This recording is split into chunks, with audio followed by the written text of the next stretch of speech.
Okay, so this is a question that's fairly practical. What did the Buddha, and what do you or other teachers recommend in order to generate greater motivation to practice when one's dedication enthusiasm is waning? I think the biggest thing that the Buddha recommended, no, I don't even know if it's the Buddha.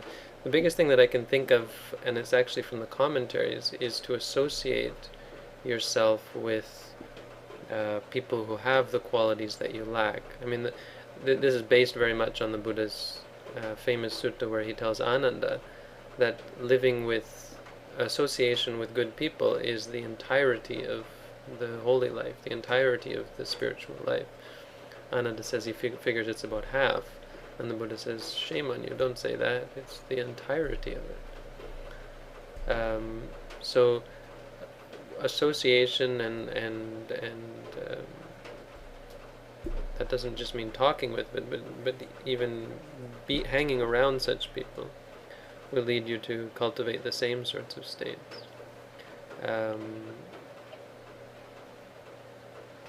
So what do I do with my students? I mean, you encourage them. It often depends very much on what's getting in their way. It can be doubts. If doubts are getting in the way, then they need an explanation. If it's intellectual doubts, then they need an explanation, or they need an answer, something that at least tells them, that shows them that their intellectual pursuits are useless and unbeneficial. If it's doubt about themselves, or feelings of discouragement, doubt about their practice, like my practice is not going well, or I'm useless, I'm not good at this, then they need some reassurance, and they need an argument, not an argument, a way of helping them to see things in another way. Discussion is very important. Or often just a Dhamma talk, giving them some kind of encouragement.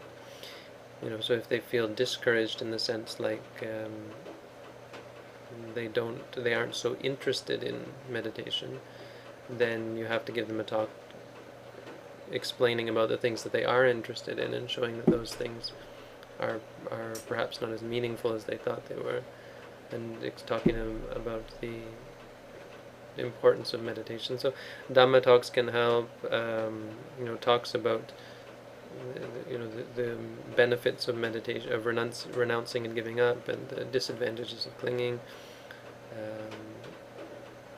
Talks that are encouraging, discussion that is encouraging. The best thing, of course, is to meditate, because meditation helps you want to meditate more. The more you meditate, the more you become interested in it, the more benefit you see from it. Anybody else? What do you think motivates people? What do we do to motivate ourselves and motivate others?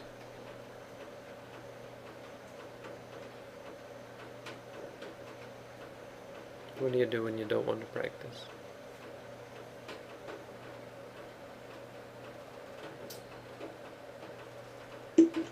I think when it comes to sloth and torpor rising in the mind, a couple simple things that you can do to overcome those, to give yourself a little bit more motivation.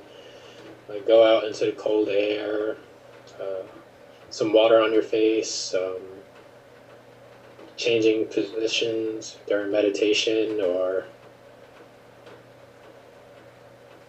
if you're not sitting formally, you can just put your awareness on the tiredness, on the lazy feeling, on the feeling of not wanting to meditate, things like that. Yeah, I don't know so much about if you're just tired, because people can really want to meditate even though they're tired. But it can be very discouraging, and I think it's more the discouragement that's being asked about here. How do you deal with being discouraged? The best thing is to have a teacher and to have a community, because when you do, all of these things will come. You'll have talks, you'll have discussions, and so on. But one interesting thing about what you're talking about is tricks, right? Sometimes you have tricks to make yourself more motivated. Vivek actually here is commenting about doing metta meditation, which is another good trick. Do something to give you encouragement.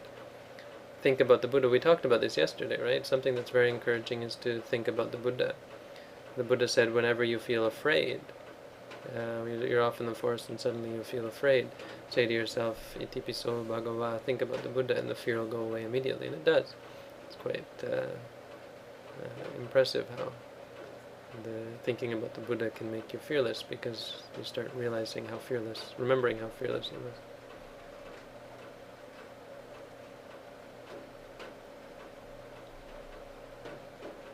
Okay, if anybody wants to pick through the comments.